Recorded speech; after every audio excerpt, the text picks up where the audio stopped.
Okay. Should be all set. Okay, thank you. All right, I'd like to call this meeting of the Narragansett Regional School District School Committee to order, and we'll begin with the Pledge of Allegiance.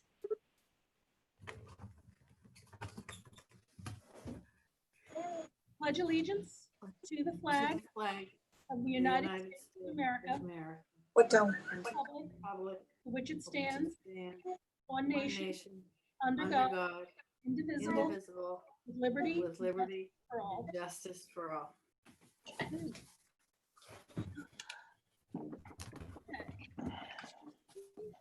And I would like to just note that this meeting is being live streamed and recorded by Templeton Community TV. So thank you once again, TCTV, for taking care of us and hosting us on your platform. And I'm just going to do a listing of who is here. If you just give me 1 second so I can get my list up to date. So for the Narragansett Regional School Committee, we have Mrs. Robichaud, Mrs. Kojal, Mrs. Matson, Mr. Marks, Mrs. Trifolo, and myself, Mrs. Hughes. Mr. Mason will be joining us. He did indicate he'd be a few minutes late, so we'll note his arrival when he joins us. We also have Dr. Kazmant, Superintendent of Schools. We have Kate Calise, the Assistant Superintendent, Anne-Marie Geister, the Business Manager, Susan Barney, our Administrative Assistant. We also have Eric Iben and Lisa Parker. It's like the Brady Bunch here, trying to remember where everyone is, from the NDEA. So welcome everybody, and good evening as we begin our meeting today. Mrs. Geister, I have bills and payrolls on here. I just carried it in case there was anything that we did need to go over. Was there anything for this week? We didn't put any on. Okay, so we'll pass over that. We made a decision last week not to do minutes from the week before. We'll capture those at our next regular school committee meeting and go through all the minutes. So the first thing we'll do is we're going to look for public comment. Mrs. Barney, have we received any emails of public comment? We have not received any this week. Okay, and I'm just going to go, do we see any? I don't see anything in our chat Nothing on the stream. feed at this point, no. Okay, we'll keep an eye on the chat stream, and if there's questions that come across that we're able to answer, we will. Otherwise, we'll make note of them, of course, and try to get back to everybody, depending on our time limit this evening, maybe offline. I'll go to the NDEA and ask Mr. Iben and Ms. Park if you have anything that you'd like to talk about this evening. The only thing I thought about mentioning, I did watch both of Dr. Cassavant's public forums, and it did, Madam Chair, make me think, could he perhaps do a forum with the school staff? Because they equally have a lot of questions and ideas about different things. I thought it could be helpful for giving them the kind of information that he gave the public as well. Great idea.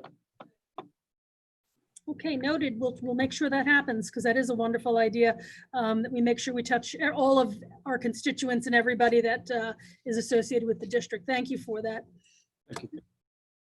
All right. Without further ado, then we'll go straight into our business of this evening, which is our school reopening plan. And I'm going to turn it over to Dr. Cassavant and Ms. Calise to go through the plan. And this is the outline of what needs to be submitted to the state effective August 10th, which will be Monday. And I know there's some updates to that, so I'll let Dr. Cassavant speak to that. And what I will ask is, let's not forget to get to the school calendar with that, because we do want to vote on that, and I just don't want it to get lost, because I know we've got a lot of information to go over. So without further ado, I turn this over. Thank you, Madam Chair. So I think the most important, just getting started, is the commissioner. We had I would call it an impromptu, but we had a commissioner's call today, and to discuss, again, the myriad of details that are going on. And one of the things that he relayed to us was that he's going to give us an extension for this plan itself. So it was originally the 10th, which is Monday, but so many people had either meetings 2 days later, a day later, that he gave us until Friday, so a week from tomorrow. Now, granted, we want to, take as much time as it needs, but we do certainly want to move forward so that way we can go in whatever direction that we need to go. So I think that's, I just want to make sure I say that in the offset, just because that's important.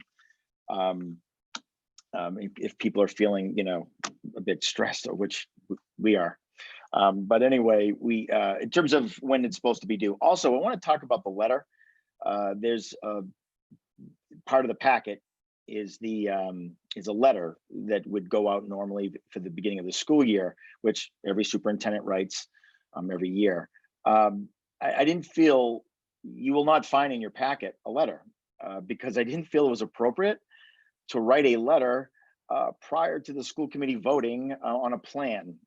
Apparently that's raised some concerns in some other districts. So the letter itself is easily written, the framework of it is done, but certainly did not want to write a letter presupposing anything which may or may not have happened in some districts around the state. So just those two, I want to really just call them housekeeping items.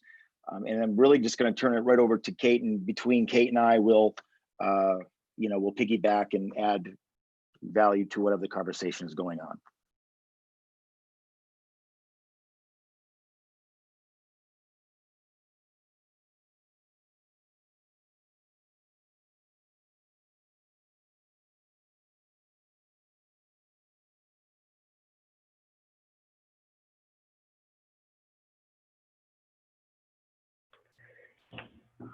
Sorry about that, my computer wasn't responding. So the Department of Ed asked us to submit a more comprehensive document about our final plan to them, which includes, I'll just briefly go through, it includes an executive summary, the letter the superintendent just spoke about, and then what our plans are for an in-person model, a hybrid model, and a fully remote model. So throughout this document, you'll see our responses to the department's questions in italics. So our executive summary really just talks about our feasibility study, which we did regarding the space that we have in classrooms and what that allows us to do and doesn't allow us to do. In some of the parent forums, Dr. Cassavant has spoken about, some of this is a math problem. We've been given guidelines by the state around what's safe as far as bringing students back and how we need to do that. And in order to determine if we could come back in full capacity or not, we needed to adhere to those guidelines. So I have this document that the principals helped us create. We had several very long working sessions, of course, with all of our admin throughout the district in order to create this plan. And we literally went through every single room in our district to determine what our capacity is. So I want to call your attention first to this column that I've highlighted, which is column I. So this would be the excess or shortage of space we have with full in-person, all students coming back at 3 feet. And the only place that you'll see the number is blue if it's positive, red if it's negative. The only place you'll see that we have some space is kindergarten, but you'll see that all of these numbers down this column are significant shortages of space in order to come back in person with full students. So that is really speaking to the answer to one of our questions on the Department of Ed submission about how do you plan to come back full? And our answer is that we really cannot come back full. And then we have two other columns here, J, which says, what is our excess or shortage of space at half students at 3 feet, and then half students at 6 feet. So if you go over to column K, obviously it's preferable to come back with 6 feet, but we have shortages in every single classroom all the way down to the high school at 6 feet. So that's why we have arrived at our recommendation for coming back with half of our students in a hybrid model at 3 feet using masks. And you'll see that, you know, there are some classes where at 3 feet for 4th grade, there's literally not one extra space. There's a couple extra spaces in some other grades. So that really is what went into our executive summary here, talking about our feasibility study and how we could bring our students back. So that is what this is all about. So then we talked about our in-person model, which is a kind of short statement that in-person is not really possible in Narragansett at this time. And I want to emphasize that this is not strictly a space shortage, it's also a personnel shortage. So the simple example of that is that if you had 26 children in a classroom in 3rd grade, and now you can fit 13 of them in a classroom, even if you have spare classrooms, you now need an extra teacher. So for every grade, every classroom that we split in half, we need an extra teacher. And as everyone knows, we had budget difficulties and needed to actually reduce our staff last year due to budget difficulties. So we would need in excess of 20 teachers, I would say, to even consider coming back in full if we could find the space. In some buildings, we would have the space. The middle school is really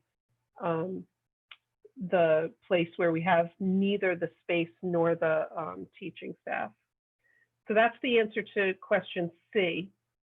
Question D talks about a hybrid model. So again, all of this regular type is what the department is asking us to submit and to include in our information.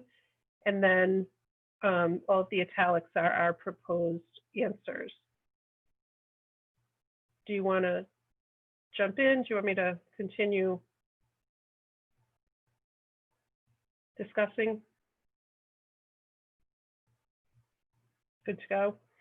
Okay, so we're recommending hybrid model A, and Dr. Cassavant had really talked about this with the forums, the public forums that we have this week. So hybrid model A, we would divide our students into 2 groups or 2 cohorts. We would have cohort A and cohort B. We've asked our tech department, and they've been able to give us lists of families by address, because we want to keep families together and can't just go by last name, because some families are blended and they have different last names. So we divided our students into cohort A and cohort B, using addresses to be sure to keep families together. And what this chart shows you is that in this plan, group A would be in person and group B would be remote on Monday and Tuesday. That flips Thursday and Friday. Thursday and Friday, group B would be in person, group A would be remote.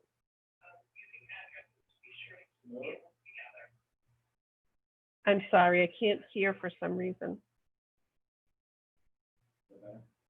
Yeah, okay. So group C indicates students, there are special populations of students who, for example, attend a full day special education placement. They might need additional services or additional in-person time. They might be going 3 to 4 days. Group D would be the group of students whose families request that they go full remote regardless of what the district does. And of course, we still have to educate them.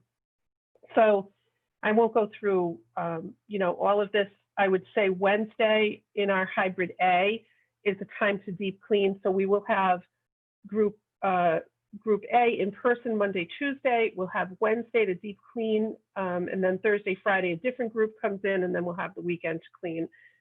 It's also a time when teachers would plan, collaborate, do data analysis, see where students are lacking some skills that perhaps they missed in the spring, and do some small group instruction and so forth. So Wednesdays would be fully utilized for those purposes in this plan. One of the difficulties we faced was in addition to 3-foot distancing guidelines with a mask, we also were asked to keep cohorts of kids together. So we're doing our best. We definitely can't accomplish this at elementary school where a student is with a given class for the full day. Middle and high school, it's a little bit more difficult, but we're limiting the number of interactions they have with students outside of their classes. So we will be able to do that deep cleaning in between when each group is in the school. So it limits the exposure of students to who they're with.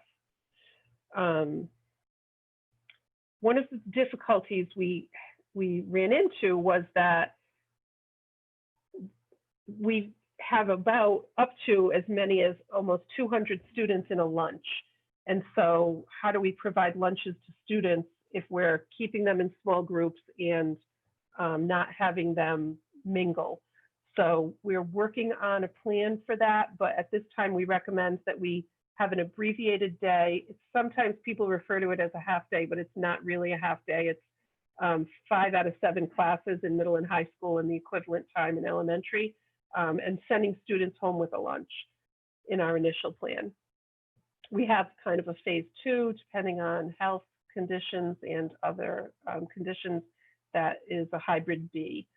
But we're recommending hybrid A for now. So for example, the group who's in person might have a schedule that looks like this. If you're in elementary school, you might have morning meeting followed by a lengthy, you can see 90-minute ELA block, a 60-minute math block, perhaps a recess, which would be a time for a math break and or snack, some time for social studies, and then dismissal, lunch at home, and then in the afternoon you'd have one remote class. So this would be your group A example. And I put the location because I want to be clear that we have full-time school. It's just the location that varies for where that school is taking place. So in this hybrid model that we're proposing, 8:30 to 12:30 would be taking place in person at school, and then the additional time in the day would take place at home, but still with instruction.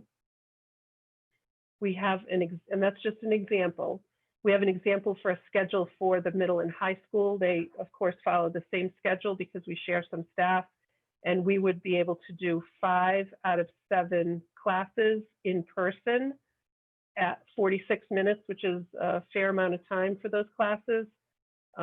So if it was a Monday and I was in group A and I was in person, I would do A through E. I would transition home with a lunch. I would do some remote learning. And the group that had been remote in the morning will have some remote classes in the afternoon. So every group would be seen every day.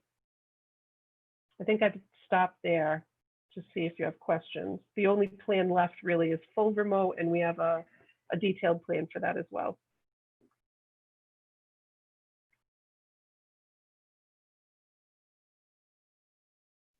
Any questions? Are we all set Yeah, so far? I have one. Go ahead, Sure. Ms. I Coleman. have, you're going to do deep cleaning on Wednesday. Are you also going to do a deep cleaning over the weekend? Yeah. So this will come up a little bit later as we talk about some staffing options, but what we're planning on doing is it's some combination thereof. Not during the weekend necessarily, maybe Friday. It may very well mean that anyone who is renting the building, that we may have to stop that practice. Quite frankly, because once we button everything up, once we clean everything up, and we move forward, then we can't have someone, say, coming in on a Saturday or Sunday, for example, and undoing what we've done. So the exact nature of when it will happen, I'm pretty sure it will not happen over the weekend, but it'll when I get to this kind of the staffing piece of this, we're hoping by Friday, obviously Friday afternoon, Friday evening, that kind of piece. But it would probably mean we won't be able to use the building during the weekend. Thank you. I have two questions, and I'm going to ask them, but please just defer if you're going to cover it later on. One has to do with attendance, and I think that is a separate section after. And the second one has to do with lunches. How do we provide lunches to the cohort who's not in school, to those who are remote learning? What discussions are happening about that? So I'll put those out there, and as I said, I think you'll discuss them later, but I just want to put them on the table now. And Mrs. Trifilo? Yes, on Wednesday, when you're doing a deep cleaning, will the teachers be in the building? Yes. Sorry, yes, I thought it was on. So you can deep clean with how many people in the building? Well, we'll have to do it in phases, obviously. Depending on how we're going to deploy the teachers, depending on how many teachers we have, where they are in the building. Remember, we're going to have to clean every area that kids have been in. So we're working towards a plan in which we can start on one end and move down accordingly. So I don't expect anyone to be in the cafeterias, obviously, because there won't be any children here on a Wednesday. Start in the larger areas, the gym, cafeterias, etc., and move accordingly. And by that time, staff should be either, not in the building or in different locations. So there's plenty of places to clean without people being in them. Okay. Bathrooms. I'm just making sure that the teachers and staff are, also in a safe place when you're cleaning. Well, just so we are clear, anything that we would use in a building has to be safe. So granted, we're not going to, spray people or anything to that effect, but anything that we are going to use in the building, it has to be safe enough, in fact, to be used while people are in the building. I just want to make, again, some of this is, I realize it's common sense, but I understand the point. You certainly don't want to miss the room while people are in it. I absolutely agree with that. And you also don't want to have Explicitly, staff touching. Right. You don't want to contaminate it. Right. Yeah. Okay. that's right. I explicitly asked our facilities director if a classroom is misted, how quickly could that teacher return to their room, and it's safe pretty much right away for them to return to their classroom. So each classroom being misted only takes, 10, 15-ish minutes out of the day. So as Dr. Cassavant said, we could rotate.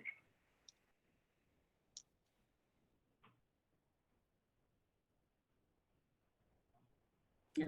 Mrs. Mattson? When you were talking about space and who could potentially be in the schools, you mentioned that kindergartners were the only ones that actually had the space to stay in school. So I'm wondering if you thought about having kindergarten students as the only class as all day in person.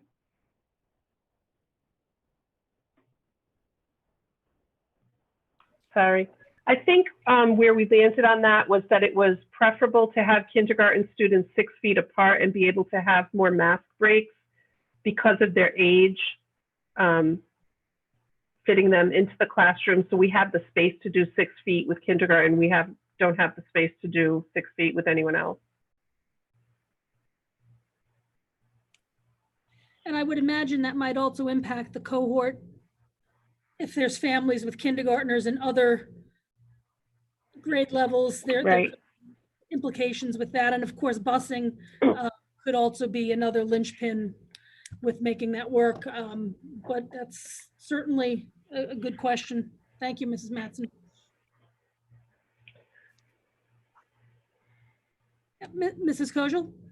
Are we bringing pre-K, the preschoolers back?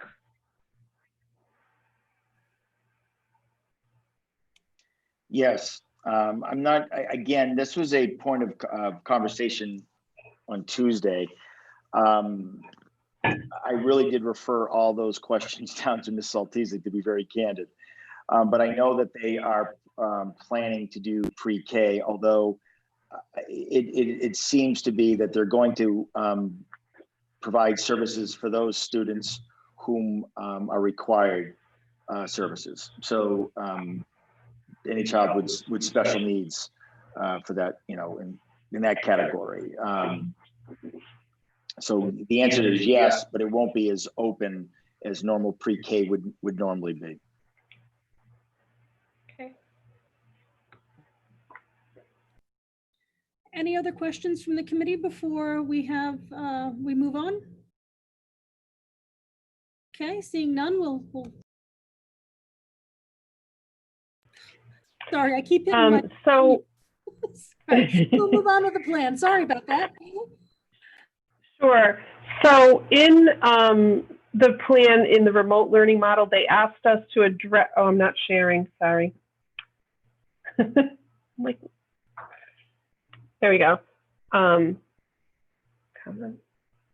They asked us to address several things in this plan that will answer some of your questions, Mrs. Hughes. They asked us regarding, high need students and attendance, participation, and how we're grading and all of that. So in all of our models, all three models, in fact, students will be assessed at minimum at the beginning, middle, and end of year using STAR Reading and STAR Math, so we can determine their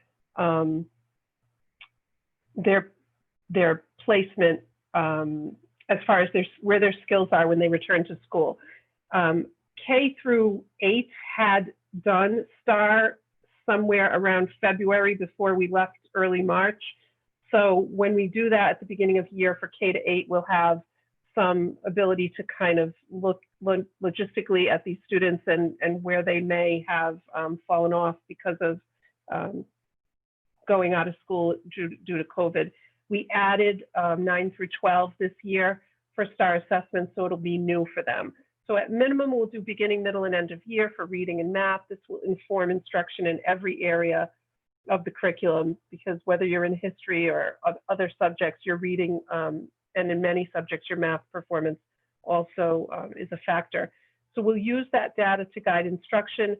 We also have, through Renaissance, we have STAR Custom, and STAR Custom enables teachers to create specific assessments based on standards or skills, so we can monitor progress. So if we have some time built into our schedules, I said if, but that's not correct. We do have time built into our schedules to address students who might need some targeted support, and we can use the data from these assessments to develop those targeted supports, and then we can use STAR Reading, STAR Custom to monitor progress. In addition to that, of course, we're going to have regular assessments that we normally would always have, teacher-made assessments, program materials, and so forth. So grading and assessment is going to be very similar to what it always has been prior to COVID. When we went out into remote learning, the state advised us to use credit, no credit for our students. That is not the case anymore. So students will go back to what they're used to, which is you have a class, you're responsible for some work, you might have to submit an essay and so forth, and teachers will be grading all of the normal things that they would normally grade in addition to assessments. That's one area. Curriculum, standards, and MCAS, whether students are learning remotely or in person, they're going to have grade level instruction using the full Massachusetts curriculum frameworks. We are advised that we're not going to have kind of power standards or specific standards to focus on, that we're going to be focusing on all of them. So that's what our plan is. And also that at this time, the state is saying that there will be MCAS in the spring of 2021. We're going to use report cards in the same way that we've used them in the past. And it says in the same schedule, we've adjusted the dates to the new 170 days as opposed to 180. And that brings up calendar, by the way, because that's also on our calendar, so we can address that then. Attendance has to be taken whether you're remote or in person. So in person, we're going to take attendance the way we normally would. We're looking into how to most efficiently take attendance for remote learning, and We have, I'm not the tech person, so I'm going to explain this the best I can, but we have what amounts to a gateway into our learning apps, and that gateway is called Clever.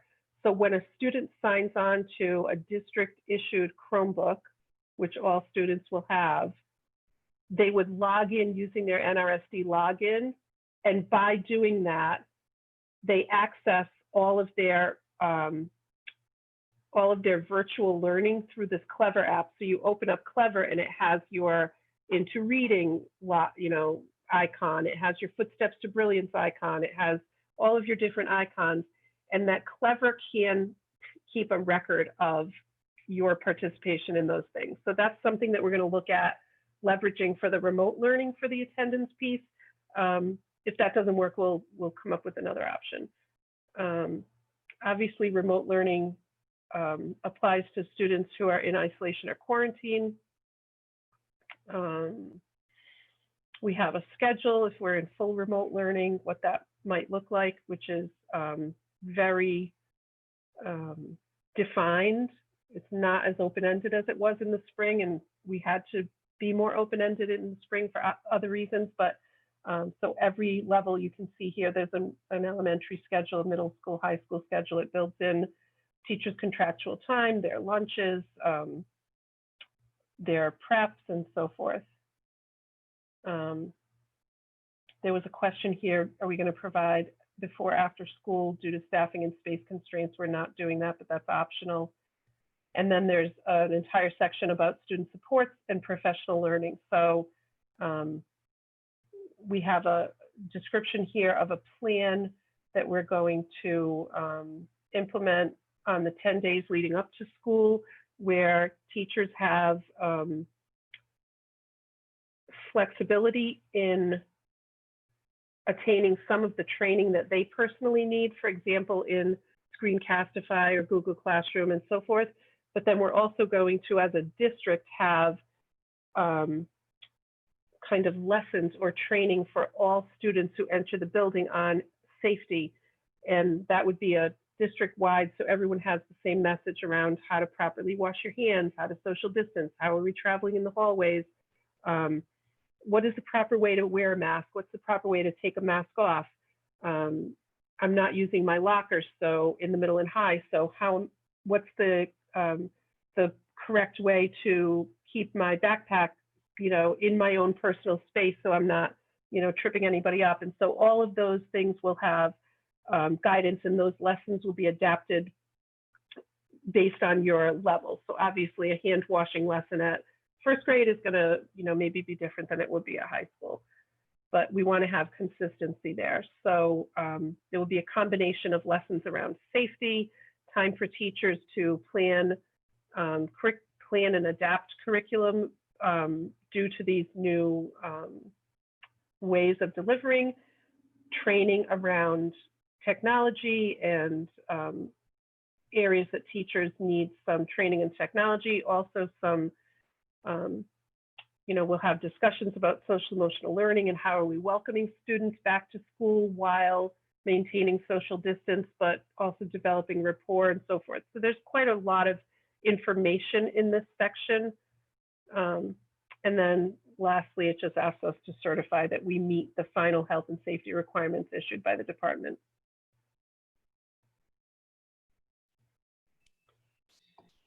I know I said a lot of stuff fast. Okay, I did just want to look at our chat feed and bring up, because we haven't addressed it, but I know we've looked at it, but let's talk about it. It was a question about the HVAC, because I know that most districts are talking about it, looking at ventilation. I believe we've done that. So if we could get an update on what our ventilation looks like and what we found when we looked at that. Thank you, Madam Chair. So I'm not going to even try to get into the specifics. I'm not an HVAC guy, but what I know is that the elementary school has the capability, the correct capability of mixing airs, right? So they can take in X percentage of outside air, and it's exactly the kind of ventilation system that you would want in a building. And again, It's filtered, it can be adjusted in terms of intake. And so I don't want to go too far into it because I don't have that. There's a report on that, and I just don't want to overspeak or underspeak to that extent. The other part, though, is should be happy, and we're fortunate that we have an older building. The way that we do our heater units that are in every building, they draw from fresh air, which from the outside, if you look at any one of our heater in the classrooms, and if you look on the outside of the wall, if you could, there's a ventilation, there are vents, there are filters that need to be replaced. They've all been replaced. There are certain filters that folks are looking to put into the buildings, et cetera. But the good news is that we can draw in fresh air. In those circumstances, and I know that folks have read this and really have perseverated on this topic, is that, you know, at worst, you could just literally open windows, which, you know, draws a bit of ire when you start talking about February in New England. But the simple fact of the matter is that we have the ability to add fresh air and to, I don't think any of us would keep the windows open in February, but if in fact folks were worried about ventilation, we have that ability. Plus the unit vents, again, draw from outside air. When we look at what folks need or want in their buildings, we are not completely contained, or the one ventilation system we do have is very high tech, and it can be adjusted accordingly. That's good news. And of course, in our older buildings, we're drawing fresh air from outside, which a lot of older, by the way, we didn't corner the market on this, but we in fact, like a lot of older buildings, that's where we draw the fresh air from. And then there's the old windows, because going back to buses, because that's where a lot of folks will go immediately and say, well, how are you going to ventilate buses? Well, you're going to open the windows. I go back to February. I understand. But ultimately, if you are looking for airflow, that's what you would need to do on a bus, because buses do not have the type of ventilation, air exchange, for lack of a better word, that buildings have. So I don't know that it answers your question. I know that the guidelines that have come from both the state and the information request that's come from the MTA, those items have been listed. And I'm not sure if that answers your entire question. I don't know how much, per unit and all of that. I just don't have that information. I wouldn't even dare speak to it. But I think we're in pretty good shape when it comes to that, from that aspect. Thank you. That does answer my question, I think. And if anyone does want additional information and specifics, I would just tell them to contact the superintendent's office, and we'll connect them with the right data and information. But I think it's, we haven't talked about it. It is one of the things that I know that's been out there on social media and different places. So, know that we have looked at it, and it seems that our systems are capable of providing the correct ventilation to ensure that we don't have any risk in the building from the ventilation specifically. So thank you. And that question, just because I didn't say it, was Jennifer Smith on our chat feed. There was one other question, and I don't really think we can answer it right here. Mrs. Smith also wanted to know the maximum number of students in a classroom, and she does say she realizes it will vary from room to room. I know we have the data. So if anyone wants specifics on any of that, I would again refer them to the superintendent's office with specific questions if you have on that, because we could spend probably the next 30 minutes looking at each and every single room. And I don't think it's a good use of our time here tonight, but it is a valid question. So if anyone has the need for the information, please reach out to the superintendent's office, and we can connect you with all of that data. Madam Chair, the report that we just we had up in the very beginning, we will post that. I mean, I thought it was already posted on the COVID page on the NRSD website, but we have every single room in terms of max at 3 feet and max at 6 feet. So that's the report that we just talked about. So we can certainly put that up. Great, thank you. And of course, just to qualify that, just because there is a maximum number on a room, based upon enrollment, we might not have that many kids in a room depending on the mix of kids and the cohort, of course. So, That's right. but that'll right. give the maximum number, which is what I think people are looking for. So that'd be great if we can get that posted. Thank you. All right, so what questions do we have from the committee? There was a lot of information to digest. I'm just going to start only because I initially asked the question on attendance. So are we going to require then that a student, obviously if they're in person, they get seen, so we have an attendance. Are we going to require that a student logs in any day that they're not in an in-person situation so that we have record of them accessing the systems and doing whatever it is that they're assigned to do in that particular day? Yeah, the short answer is yes. The state is very adamant about a lot of things, but two of them are, if you're sick, stay home. People have said that plenty of times, but also that attendance counts. Attendance counts. So if you are on a virtual, you're in a virtual session, or you need to be present for that, or you need to log in. If we're working through Google Classroom, for example, those are the type of things that we can track attendance on, for example. So the answer is yes, attendance is mandatory. And I want to kind of branch off from attendance for a second. I said this, I hope, on both parent meetings. Some of the concerns that we received is that when during last year, kids were working, for lack of a better word. They were at multiple places where teenagers work, and it would be what you would consider a typical school day hours. And so again, there was the complaints or the concerns were kind of few and far between, but I know that we also among some other districts have already contacted, I would say, the primary source of employment for our teenagers, to let them know that if someone is 14 years old and it's a Tuesday, they better not be working the 11 to 3 shift, something to that effect. I mean, I'm just making that up, but that's important, because I'm going to get to some things where when we start talking about staffing that may or may not, they might generate more questions, but to kind of talk about, truancy and how we need folks to be not folks, but also kids need to be, they're in school.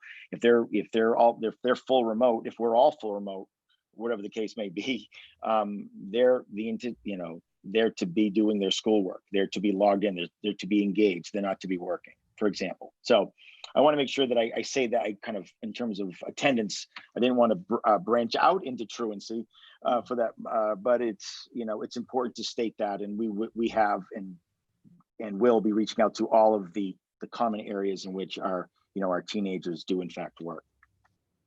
I'll wait for questions. It's a perfect segue, so I think it was appropriate at that point to bring that up, because I know I listened into the morning session and you did discuss it there. I don't know in the afternoon, but I think it's important to know, because when we first went out, it was a different situation, but we are back in school, period. So thank you for clarifying that.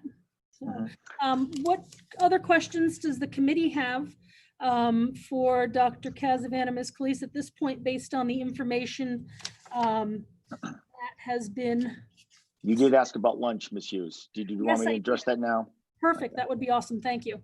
So as everyone knows and can imagine, transportation just in general is the bane of everyone's existence. It really is a difficult conversation, discussion.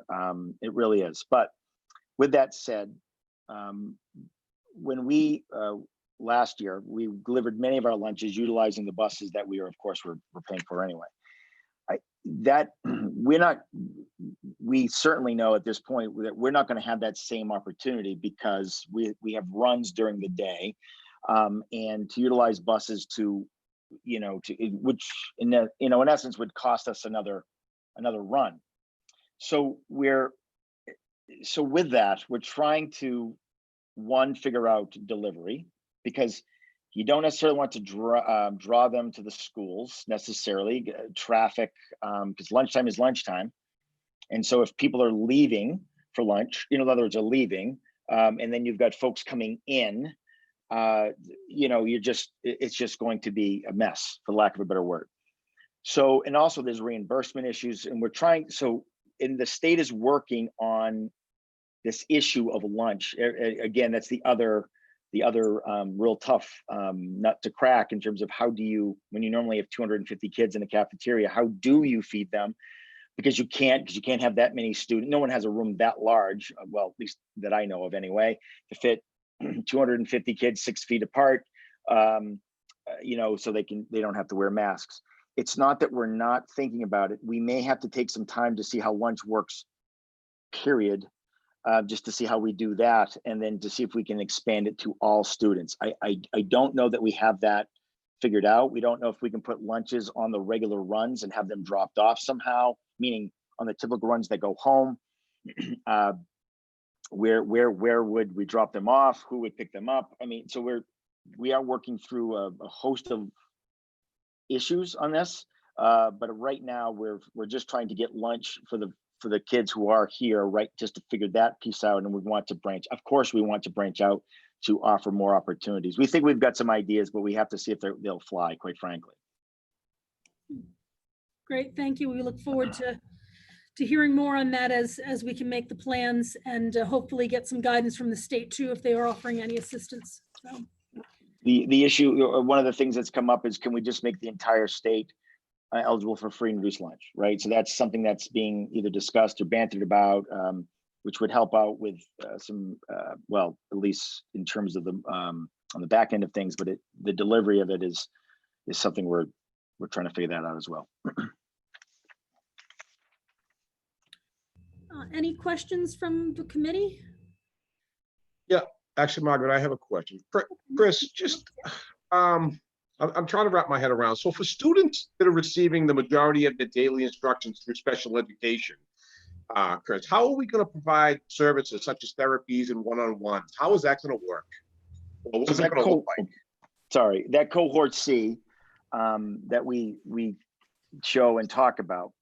A lot of questions came up in the parent forums about how are, if my child's on an iPad services, how do we avail our child to those services? So every child is okay. If we take away just for a second, just this conversation right now about kids who are full remote, just for a minute.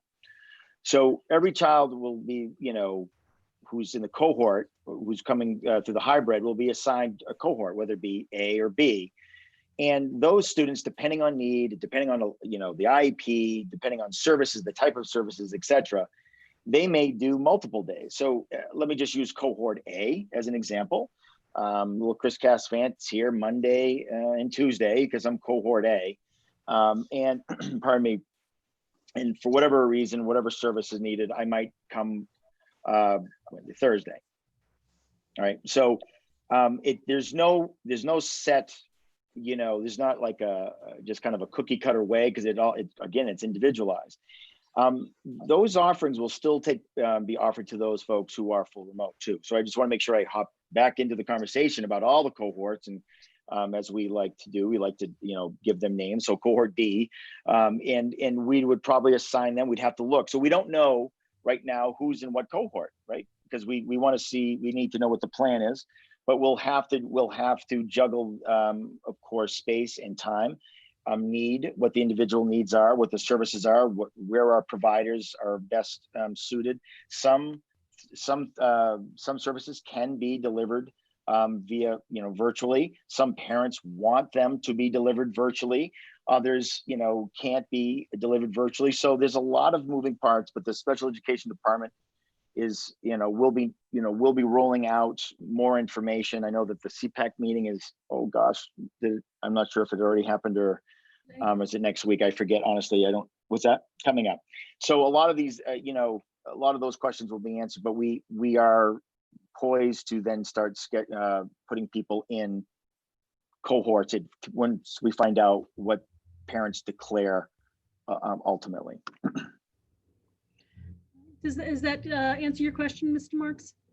It does, Margaret, thank you. And Chris, you don't have to answer this because I know it's with everything else. Are we prepared? Do we have the time to do this? I mean, before we return to school, it's similar to what we've been asking with everything. It's just it's gonna be very challenging to get all this done and all the parents updated and all that before we return. The answer is, well, we gotta. When Good answer, Chris. Yeah, I know, but given that there's the 10 days that was negotiated between the state and the MTA and the other various unions, that gives us, what I mean by it gives us days. That's all I'm simply saying is it gives us days, right? Because we were going to start in August when, before all of this and when we thought about, pre-COVID, and I'll get into the calendar, right? I'll get to that in a bit, but the first day of school is we would present to you would be the 14th of September. And we can go into that in specifics. We'll bring up the calendar, we'll show everybody, but that gives us more time to do that. Pardon me. In a typical year, quite frankly, if a child was a 6th grader or a 7th grader, they would know who their special education teacher is. They would know what team who their teachers are, but it does take a while. By a while, usually by the first week or so, all the scheduling is being done, right? Okay, you'll have speech on Tuesdays, here and here at this time block. That's what those first couple of weeks in school on a normal school year are for. So I think that the bigger piece is how quickly this will make or break everything. How quickly can we get the information to us about is your child going to be, in the hybrid, or, if we go with hybrid A, is it going to be in hybrid, or are they going to be full remote? Okay, so the quicker we receive that information, we can start doing the type of work that, we've been talking about for the last couple of weeks. Okay. Are we good, Mr. Marks, or did you have anything else? Nope, I'm good, Margaret, thank you. Okay, good. And actually, talking about cohorts, there is another question on the chat feed that I'm just going to bring up. I don't think we have an answer, and I don't want to answer for anyone, but I'll put it out there. Mr. Richard had asked, on top of the household members that we're going to try and put in cohorts together, if there's extended family that may come into play, cousins, etc., is there a way that maybe we could capture that information and try to take that into account? And again, my initial thought is, we can ask for any information. I don't know how much we'll be able to accommodate, but I don't know if you've had thoughts about how we're going to ask for this data that maybe we can talk to right now. It came up actually in our questions about it, primarily around daycares,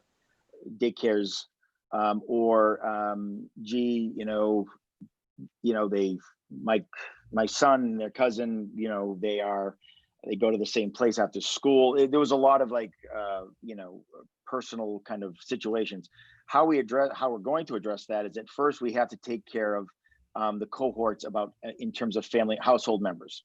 Again, remember, this is across all grade levels. So the Smiths, that's a tough name to use, but the Smiths, if they have a kindergartner, a 5th grader, and a senior, we have to make sure that they're all in cohort A, for example. So we have to take care of that first, and then if possible, we'll, I don't want to say entertain, but we'll look at these other variables. Although they may be too, right off the bat, they may be too, they just might be too various to make happen. But we're certainly willing to work at it. We just have to take care of the family. When I say family, the household cohorts first, and then move from there. Great, thank you. I did just want to note for the record that Mr. Mason has joined us. I believe it was at 5:50 is the time I had, or somewhere right around there. So I wanted to make that for the record. Other questions? I had one other question, just because I happened to see it out trolling Twitter today in other districts. Actually was on the listserv for MASC talking about tents. That many districts are getting tents. Some of the towns, especially in city districts, and the districts themselves are getting tents to utilize outside. As students come in, it's a place for them to stop. check in or whatever, get their stuff together before they walk in. Have we looked at that? I think it was briefly mentioned, but I want to put it out there just so we can address it. So the answer I gave, and I remember it well, tents are a great idea. These are the type of tents, of course, what we're talking about are, I think they call them facility tents. They're the, you'd use for like a wedding. I mean, they have to be, there's, as you can imagine, there are requirements about tents and capacities and dare I say OSHA and those type of things. And so looking into that again, it's interesting. It only matters when, of course, something happens that you find out that there are OSHA regulations about tents and or capacity issues. I think that we certainly have talked about tents. We've talked about tents, not necessarily, although I like that idea about, where could they kind of check in. We were talking about tents in terms of where would they possibly have specials. Because if we have to use all of our larger spaces, if we go to where we talked about hybrid B, and we have everybody there for lunch, in order to do lunches, we'd have to do the gyms, we'd have to do both cafeterias, we would have to literally make the gyms, plural, cafeterias, round table, or we'd have to buy tables, we'd have to do things like that in order at those 3 and 6 foot. The 3 foot capacities, 6 foot capacities. Tents in our mind were more for, okay, if band needed to happen, because again, any of the band, the advisories that came out with band, they gave a lot of great ideas, but none of them can be done inside, which, so the singing and the band, if you're going to do band or you're going to sing, you have to do it outside. That's what they said. So in order to do that, it's fine if it's a beautiful September day, not so much if it's a rainy November day. I know that some are thinking about classrooms. I don't personally believe that that is a viable solution in terms of classrooms. One, yes, you could probably fit you could fit a lot of kids underneath there, but you're talking about instruction and what does that look like? We're thinking about tents, we're thinking about mask breaks, because if you can spread out, you can take your masks off. And whatever we do, we're going to certainly put as many mask breaks in, safely as possible. So long story short, I think there's a lot more to tents, and I love the idea, and certainly with the grant monies that have been afforded or we hope that are coming, we can certainly look to do something like that. I think it would have to be very specific though, and we'd have to look into, of course, all the things, the trials and tribulations of tents. And I have an aversion to camping, so I don't even like the sound of tents, but I had one other question. Actually, it's 2 questions on the full remote school, if we're forced to go to a full remote. In the first paragraph under full remote school, it says that, we anticipate the remote learning model will only be employed in the event of an urgent public health crisis. Perfect. We do not intend to expose high-need students to this risk by providing in-person instruction. I'm just questioning, could there be a case where we still might provide some in-person instruction with this particular model? Or are we categorizing this as it is so severe, we really don't want people coming out of their homes, never mind coming into the building? Can you point me to where you're looking? I'm sorry, I can't locate it.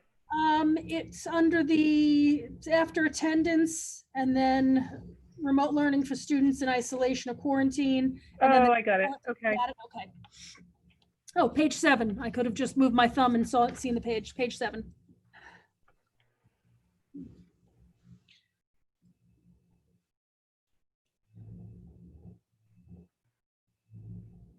And I'm sorry, what paragraph are you looking at? It's right under full remote school. It's about halfway in. Oh, okay. Yep. And as I said, I'm really just curious. Okay, I got it. I would hope that we're going to evaluate all of the steps, every time that we need to make an adjustment. And I just wanted to qualify if, you said that this is an urgent public crisis, and that's defined as, everybody's really pretty much given the stay-at-home order once again. Right. So for this section, I relied heavily on our new pupil services director, Matt Holloway, who has been excellent in helping us to develop these plans. We've had conversations around this. There are different schools of thought on whether high need students or certain populations do need in-person instruction. And he feels pretty strongly that if the health considerations are such that we really need to be in remote learning, that we shouldn't be exposing any children to additional health risks. Great, thank you for that clarification. And then my second question on the remote learning plan, just underneath that, we're looking at the elementary day. And I see, you know, we have morning meeting and English language arts, I guess this is, you know, really a sample schedule. And I have lost my pages because I'm out of order, but my question was, I didn't see art or gym, you know, in this mix. When we look to if we have to go to this full remote model, how are we going to look at, and again, and if we haven't been able to fully vet it, I'm okay with that too, right at this moment. How are we going to accommodate some of these, you know, UA type of classes, gym, art, music, those types of things within this full remote model? Sure. So in the middle high school, it's pretty easy to say because they would be rotated in with the blocks. In the elementary, we'll have to have some additional discussion about that. The attempt really here was to try to target the core subjects as much as possible. It wasn't really intentional to leave off the related arts, and so I would have to look at that a little more carefully. Okay. That's been a topic of conversation, I can say, in my circles, especially with the all the research and work that's been done on screen time. So it might be, especially for younger students, all of us for that matter, but not that we were talking about leaving them out, but we may have to rotate them a lot differently because we know what the core is. And what does that mean in terms of unified arts? It might look a little bit different because again, you could see a day where you could see, you know, not that we would try to do this, but 6 or 7 hours on a, you know, in front of a screen is just, I mean, it's just untenable, undoable. So we have to really kind of think about that, but how we'd have to rotate them in. So let me just say a couple things about the kind of the planning of all this. So one of the things that we know, and I referred to the guidance that the state put out in regards to what is the threshold for, a lot of the questions that we received on Tuesday was, when will you close a building or a school? What happens if a student gets sick?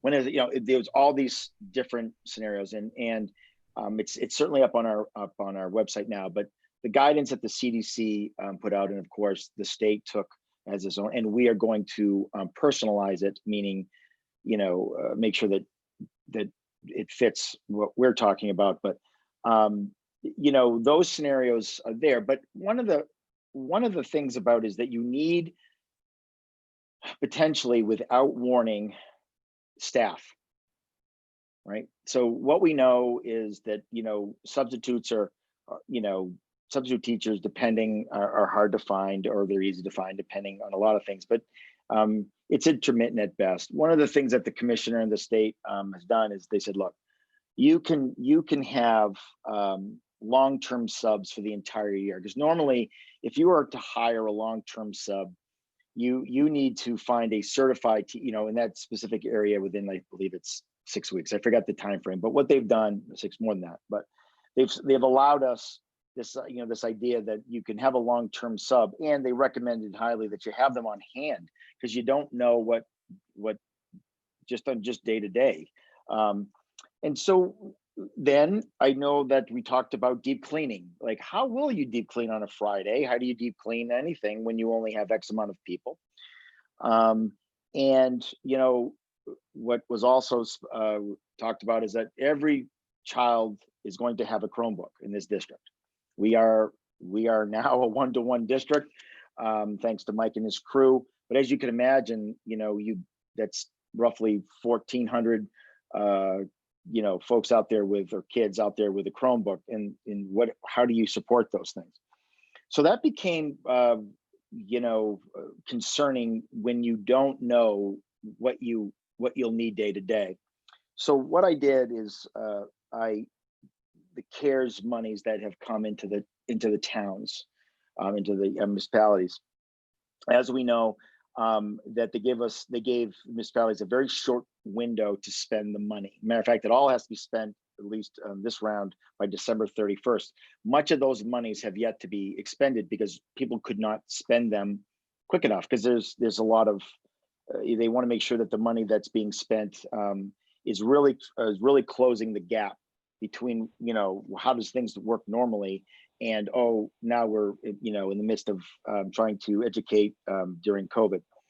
So I reached out to the town of Templeton and said, these are the kind of things I'm concerned about, and would there be an opportunity just to discuss if those monies from FEMA, MEMA, but the CARES monies, would they be eligible?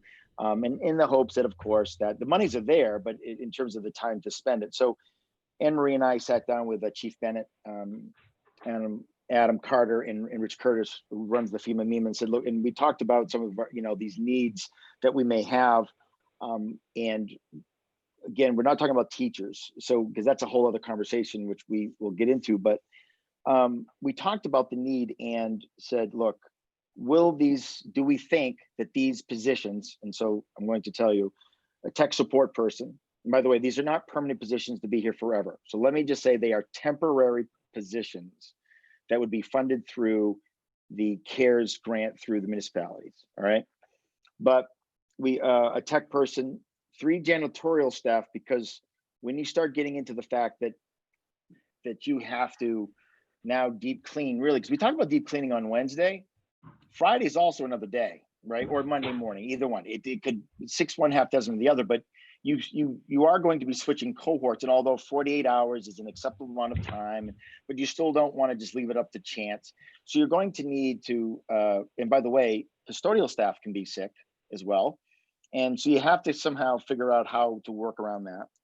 And a tech support person, 3 janitorial staff members, and 3 long-term subs. Again, let me just say, temporary through the CARES grants through the municipality. I want to make sure I keep saying that over and over again. And in the addition of an additional, just a 20-hour school resource officer. One of the things that comes up that that we haven't had a chance to talk a lot about is that during last year there were some significant mental health issues that needed to be taken care of, but there was really not a lot of folks around to take care of them, meaning because they weren't in school, right? So the support network wasn't readily available. We have a lot of different programmings that we have our mental health workers that we have here in the district, et cetera. But we feel that, in terms of truancy and working with Handle with Care and our ACEs program and all of those type of things, that would be also another area of need. And so when we discussed this, Rich Curtis listened. He asked a lot of deep questions, but ultimately would be around $180,000 that would be applied to this grant, to the CARES grant. And received an email just very recently saying that every one of our submissions seems to meet the criteria. So there's a very good chance, again, until it's done, you don't know, right? But they feel that it's secure enough where some of these positions actually could be posted, because they feel that confident when they went through whom they go through on that end. So what I'm leading up to, of course, is that there's this schedule, right? There's the idea that we can only really educate in a hybrid model. We know that we need to be prepared to go full remote if that time should happen. But during all of this, that business can go on and has to go on. We're going to have to do all the things that we do in a normal school day, but it's going to require potentially more folks to do it, given the fact that we may have folks, you know, who may not be able to work at any given time. So we felt that that was the best use of monies, meaning that it's the CARES monies that you have to apply for and it has to meet a certain criteria. We think that it's, when I say we, Rich, Curtis, and Carter, etc., feel that that we've hit on some pretty good ideas, and it hits the you know, it hits the note that needs to be hit in terms of monies. I'll stop right there because I'm sure there's some questions, but I wanted to, you know, just make sure that we talked about that. We could talk about teaching staff here in a sec, but. So those monies that would become available, though, that would only be up through December for spending, because that's the time frame for the grant. So it would cover us for the first several months. Yes, and what we're hoping, because if you watch the news, there's billions of dollars that have been unexpended because no one's had the time to spend it. And the paperwork to do that has been fairly lengthy. So the hope is that those monies will be extending. They'll not give us more money, but they'll extend the time in which you may spend that money.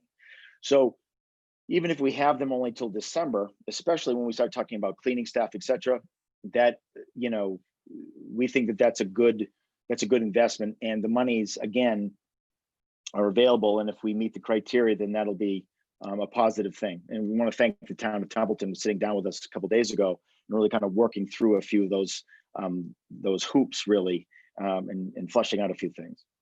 Right, that is wonderful, and you know, I thank them as well as on behalf of the committee. That's good that we've had those discussions. Anyone else in the committee have a question, Mrs. Kojal? No. No, okay. And anyone else?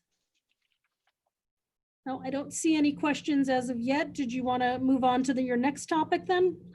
Sure. So if do you have the calendar, Kate, to pull up? So what we've done is, again, given the what transpired about 10 days ago in terms of negotiation between a state, the Commissioner of Ed and TA and the various teacher unions about you know, needing time to train our staff. And I want to make sure that I stop for a second because, you know, again, over 200 questions or comments came in, and lots of folks were saying, well, a few folks had said that, well, geez, they've had all this time to train. Well, that's not true.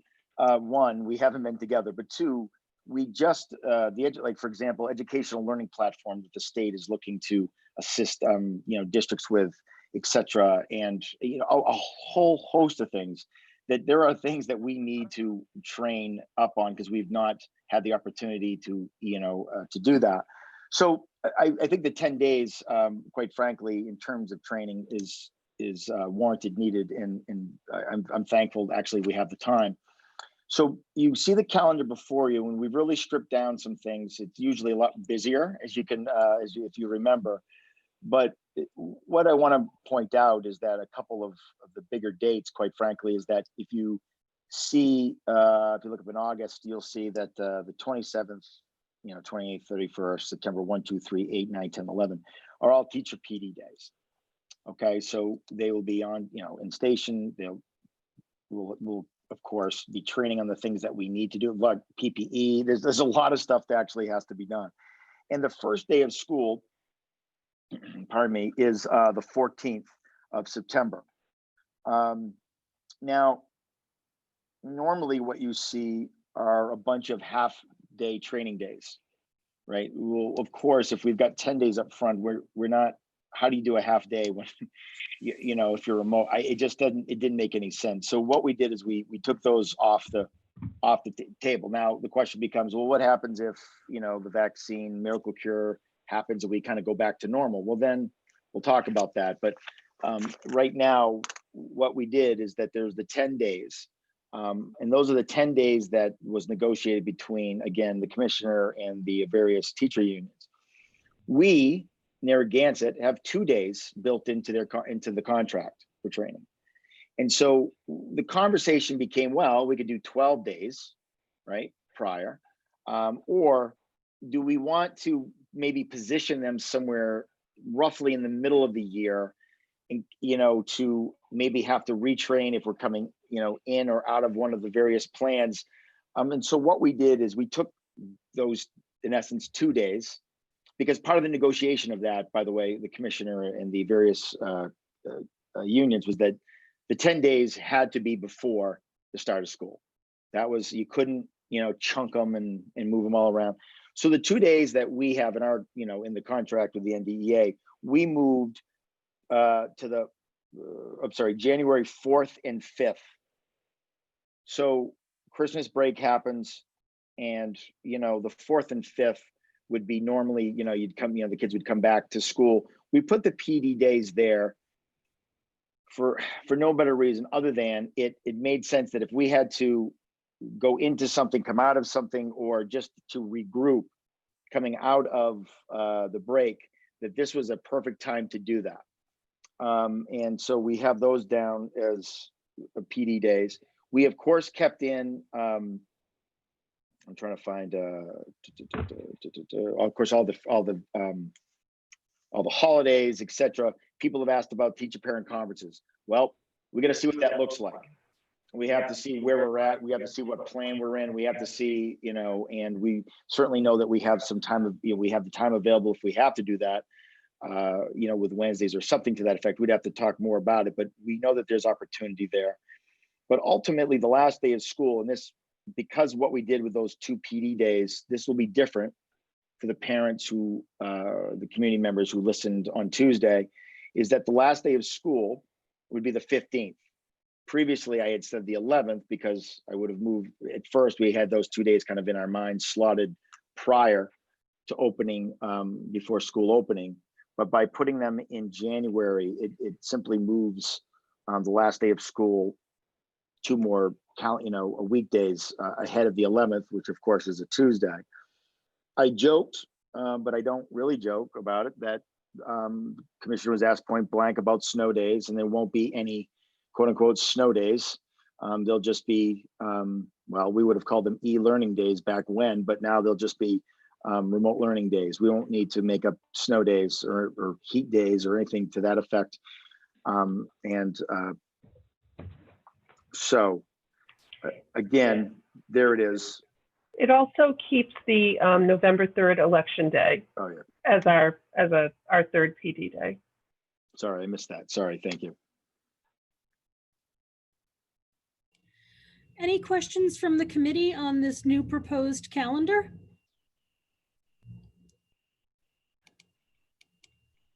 I just have to scroll, so I'm sorry. I don't see any.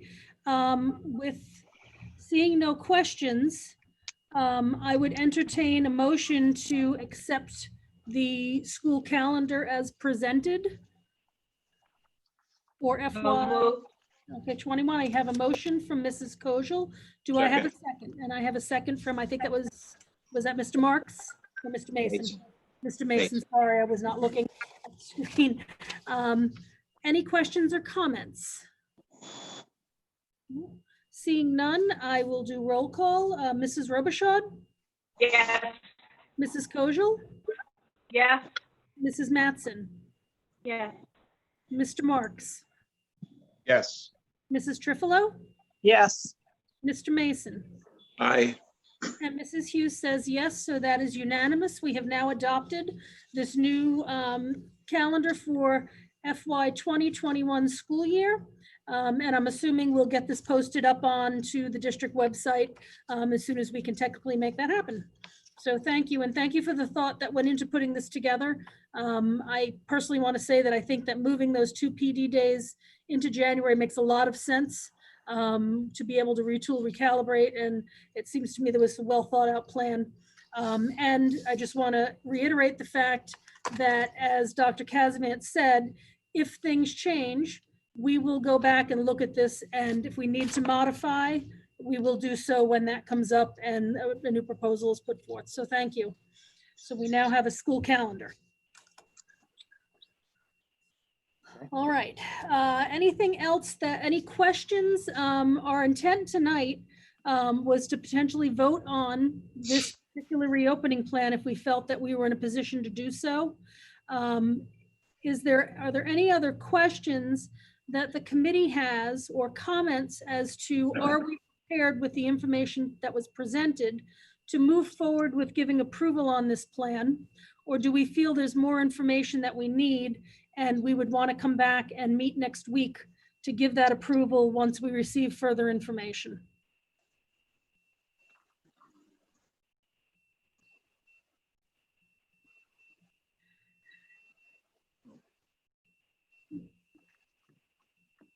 All right, hearing no comments, I would entertain a motion to accept this reopening plan as presented, to be submitted to the state as our August 10th submission, or whatever the new due date would be. I just want to note too that we would be looking for to receive a copy of letter B, which was just that letter to the community. And I think that your reasoning for holding off would make sense now that we can give you direction to go. I would entertain a motion as such. So moved. I have a motion by, I believe, Mr. Marks. Do I have a second? Second. And I have a second by Mrs. Mattson. Questions, comments, or concerns? Seeing none, we will do a roll call vote on approving this reopening plan as presented for our August 10th submission. Mrs. Robichaud, Yes. Mrs. Kojal, Yes. Mrs. Mattson, Yes. Mr. Marks, Yes. Mrs. Trifilo, Yes. Mr. Mason, Aye. and Mrs. Hughes says yes. So we have successfully adopted our reopening plan, which would be the hybrid A plan as presented. The documentation will be put together and submitted to the state as such, with the letter to the community being crafted by Dr. Casavant. And I know that you've also said that we will be sure to put everything out on our website so that the community will have available to it all of the pieces of information it would need. And thank you. And first off, I want to, Eric, and I think Lisa's still there somewhere too as well. Again, we still have conversations with the NDEA. We talked about this on Tuesday. We've had a lot of conversations already. There's still some things to work out, but those are important conversations, and we're going to have them. And so I want to make sure I acknowledge that because I think that's important. It's the partners in this, and of course the UFCW. The other part I want to make sure that, and we're going to be putting this out again, just like we did the parent forums, is that, and I wish Vicky was here because we have to put out another survey. But this is a really, really important survey, and I'll tell you why. The survey that's going to go out is going to ask the parents to declare one way or another about either being part of the cohort model that it was just voted, okay, or to be fully remote. This, again, is essential in the work that we do. I've been asked some really great questions, like what happens if you never ever get something from somebody, right? So you've asked, you've called, you've asked, you've called. I have to say that given the constraints that we have, and I say constraints, but given the guidance that we have from the state, we'll have just to assume that they're going to be, that they'll have to go to distance learning. Because if again, to the point of, I believe it was Ms. Smith, about we do have, given the 3-foot rule, et cetera, we only have so much room. And we're going to give people plenty of notice. We're going to put this out a lot of different times, just like did before, but this is not a survey to really just, space. And by the way, it's not going to be first come, first served, if you get there first, that kind of thing. But it's really important that we understand that, yes, we know that we've asked this question 3 times. But I want to say that the first 2 times, we had to figure out how to create the plan that we were going to put before the community. We had to see, again, community choice was important. We needed their feedback. The questions were a big part of what we did. But this, when I say this is for real this time, I mean it. It's for real this time. We need to really know what you're thinking about, we answered all the questions like, well, what happens if I have a kindergartner that I want to, have go the cohort model, but I have a 11th grader who, that doesn't have to be family specific. You don't have, just because I get to use the Smiths because Mrs. Jen says I can. If the Smiths don't have to be educated the same way, we understand that children have different, just different needs. So this is important, and we're going to be putting it out that way. So I want to make sure I say that to the committee and to those who are listening. And so really that's that.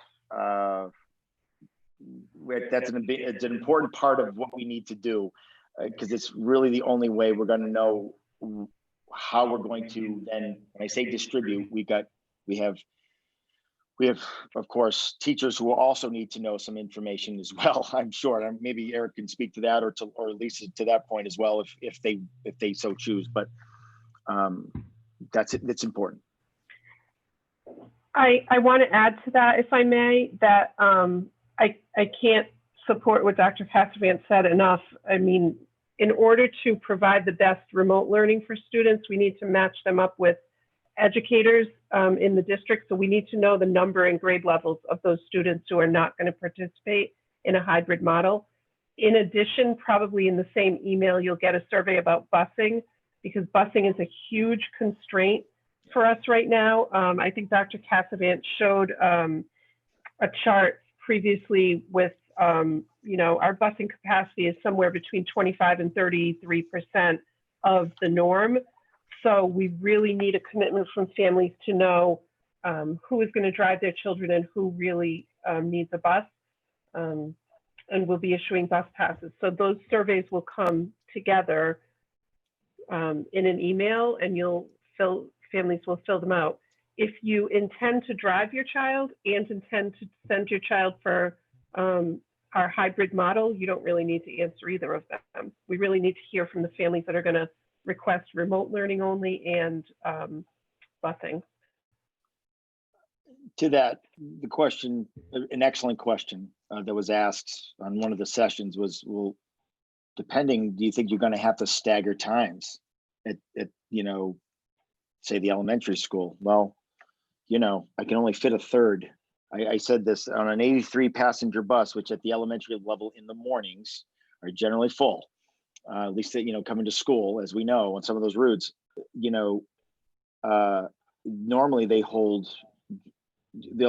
only hold, out of 83, they can only hold 27. So, that's another hill we have to climb. We have to figure out, exactly what does this all mean? So those busing reports are important. And if, again, especially at Templeton Center, in terms of the traffic, et cetera, we'll have to make some decisions. So that's why this information sooner rather than later is of the utmost importance, so we can make some decisions, and obviously bring it back to the committee to explain, and then of course put it out to the community. Mrs. Parker. I'm just curious, I don't know if anyone here would know this. As a teacher, I know that there have been some teachers and paras that have been running the summer school program at Templeton Elementary, and I was wondering how that's been going, and what they have to say about that. I have to tell you, I speak with Matt almost every day. I only say this because he hasn't told me of any major concerns. I have to tell you, I don't know. I know that it started off fairly well. People were well received. I know that some PPE questions came up, and we're working. I need to get some clarity on that. But we're going to be working that out. So I don't know. I have not heard anything officially or unofficially. Usually I hear if there's any. Obviously, I will hear from many people if there are many of their major issues, but I haven't heard of anything as of yet. Matt said it was going well, at least as the beginning of this week. So that's a good starting point, though, just to kind of get some feel as for things that they see working, and maybe that can help us iron out things too. No, excellent. I think we've actually, again, I go back to the PPE issue about exactly what is needed. I think that was a great, I don't call it a test run, but it is. We're new to this, quite frankly, and it'll help inform us as we move forward. Okay, just for the record, I just want to note that Mrs. Trifilo had to leave the meeting at 6:29. So for the minutes, I also wanted to say that this plan that we've now approved, obviously, we've approved it as of what we know today. As things change, the plan may need to change. I think Dr. Casavant just alluded to that nicely. We will continue to monitor and adapt as necessary, and we look forward to whatever feedback, especially as you start getting those responses from the community as to how, who's coming, how many, what the cohort might look like based on family, et cetera, et cetera. So I just want the community to be aware that we will pivot and adjust as we need to, based upon new information as it becomes available. The second thing I just wanted to make a statement about is, as a school committee, one of our jobs is policy. So we will be looking at policy as it relates to anything that we may need to change or adapt based upon the situation we're in. I know we have a policy meeting coming up, and we'll bring those back to the committee to review and figure out exactly what we need to change, be it temporary or long-term. Mrs. Kojal, I see you're waving your hand. Yep. Can we do the policy meeting in person and just social distance? I find it easier when we're working on those things to be together and have conversation. I think we can. I will double check with Mrs. Varney about availability of space that'll accommodate all of us, and we can get back to you. And because I agree, I think for this meeting we have a lot to hash out, and it may be easier that way. So, before we even begin, there are so many questions we have to talk about, like with masks and PPE and all of that stuff. So yeah, I think it would be good if we could do it in person. Kate, you had. Yeah, I might have, am I mute? No, I might have missed a beat, but I wanted to say that Mr. Holloway heard our question. He's watching our meeting, and he said to say that he's really proud of the staff and the students. They've been doing a great job in the summer program. There was a full staff training around health and safety issues, and the kids are doing really well with masks and distancing. That's great feedback. So, Madam Chair, also, I'd like to suggest, obviously, that if maybe we could start exploring about meeting in person during our school committee meetings. I think that that's important. We certainly, again, we're kind of in a routine, right? We're routinistic. It took us a while to figure out how to do this, and now we're, kind of comfortable doing it. But I think that, quite frankly, we should start, if nothing else, our teachers are going to be with students, right? And we know how to distance, and we know how to do that. And I think that that's an important part of moving forward. That again, that's just my recommendation, but I think it's important for us to start looking into it. And we can certainly, we know about the space constraints, et cetera, but I think we start maybe looking into maybe getting back into, the swing of things, so to speak. I agree, and I've actually had a couple of the members ask when we could actually get to that. And obviously, if we're going to have our teachers and then ultimately our students on site, we should be able to figure out how to meet. So to add one more thing to your to-do list, perhaps we could explore how we could work with TCTV to provide the capability. I did just see another school committee, it was meeting in person, and they're not allowing the public in because there's just not enough space. So there's a way to post it so that we can do it appropriately. And obviously we seem to have a decent system right now for some public input. So we could still work with that. The only question I always have is if we have committee members who aren't comfortable yet coming in, so technically how do we do that so we can have a Zoom with the remote access for whoever can't come in with the rest of us in person, and that's all the technical side. So again, if you could add one more thing to your to-do list, that would be awesome, because I think most of us would like to come in and meet in person if we can. I want to thank Susan Varney in advance for all the hard work that she's going to do on this. Thank you. Thank you, Mrs. Varney. My pleasure. All right. Are there any other questions or comments at this point? I do know. Oh, go ahead, Mrs. Kojal. Yep. I just want to say thank you to everyone. I'm very excited about the plan. I think you put a lot of thought into it, and I think it's a really, really good plan. So thank you for all your hard work.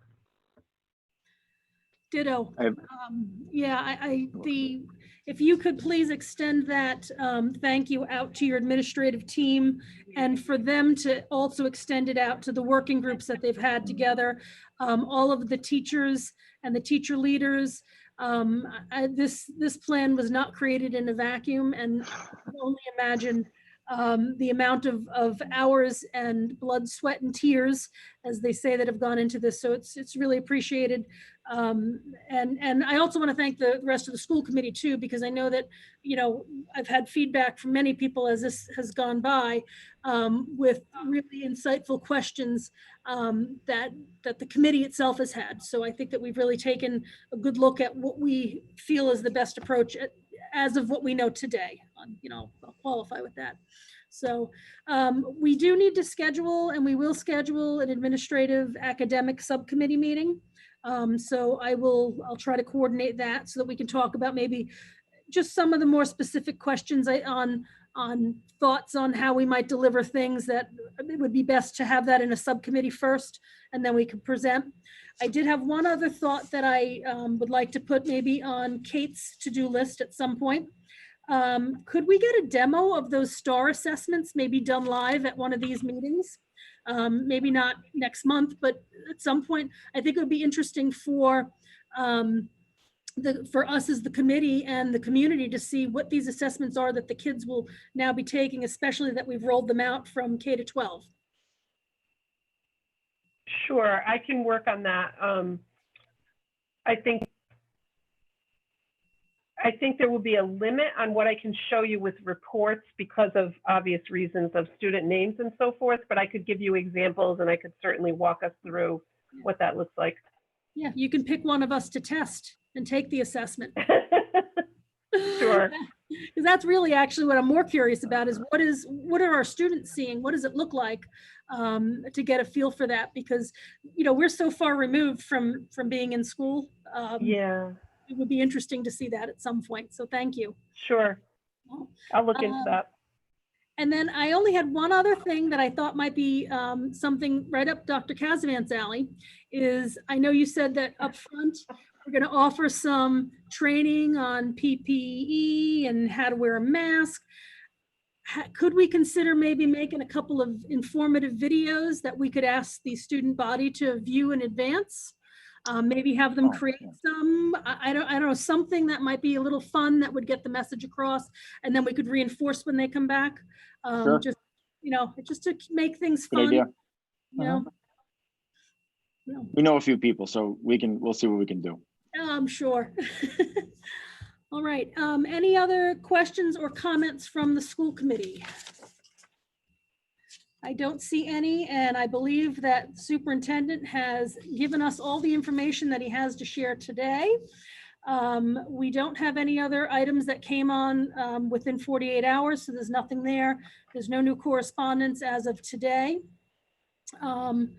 And our next meeting was initially going to be on Monday, and we had planned that just in case we didn't approve the plan this evening. Since we have approved the plan, and that was really the only item on the agenda, I will make the notice that we will cancel the meeting on Monday. So our next meeting would be our regularly scheduled meeting for Wednesday, August 19th. And we'll plan 5 o'clock via Zoom at this point. And if there's any change to how the meeting will be delivered, we will let everybody know, obviously. And then the last thing on the agenda was an executive session. It was there as a placeholder. We will not do executive session tonight. So that means I would entertain a motion to adjourn. So moved. I have a motion from Mrs. Kojal. Do I have a second? Second. I have a second from Mrs. Robichaud. We'll do roll call. Mrs. Robichaud, Yes. Mrs. Kojal, Yes. Mrs. Jackson, Yes. Mr. Marks, Yes. Mr. Mason, Aye. and Mrs. Hughes says yes. So I thank everyone for coming tonight. Again, a thank you to Dr. Casavant and his entire team for getting this reopening plan together. And until we meet again, good night, everyone. Thank you. Night. night.